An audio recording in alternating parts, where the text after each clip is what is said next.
अस्सलाम वालेकुम दोस्तों, ये रोज़गार कंपनी की गाड़ी है। तो ये गाड़ी चली है जी तकरीबन 1181 किलोमीटर। सीलें वगैरह इसकी लीक हो गई हैं, सील्स वगैरह इसकी सारी लीक हो गई हैं। और ये गाड़ी आज इसने बंदे ने खोली है। ये देखें, इंजन के ऊपर भी रोज़गार लिखा हुआ है। ना कहना कि यार रोज़गार नहीं।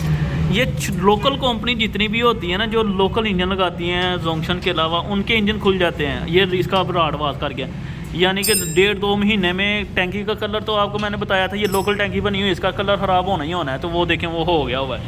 और जो इंजन है, अब वो पूरा इंजन खुलना और राड का काम करना है। राड कहते हैं इसको, पूरे इंजन खोल के काम करते हैं इस राड का। तो ये चीज़ें हैं जी। टुच मरम्मत बॉडी में ये आपको मैं नज़र आ रहा होगा, ये टुच मरम्मतें हर चारों तरफ से हुई हैं। ये देखें जी दोस्तों, इसलिए कहते हैं जी 10-15 हज़ार शुरू में महंगा ले लें, गाड़ी अच्छी ले लें ताकि मसला ना आए। ये था चौथा सा रिव्यू। अगर आप फिर भी ये हल्की कंपनी लेना चाहेंगे तो आपकी मर्ज़ी है जी। तो हमें रखिएगा यार, मेरा फ़र्ज़ है कि मैं आपको कह बगहाँ हर चीज़ दिखाता जाऊँ। ये देखें फ्यूल टैंक का, ये लोकल जो बनी हुई है ना टैंकी, वो इनका यही हाल होता है। अस्सलाम वालेकुम।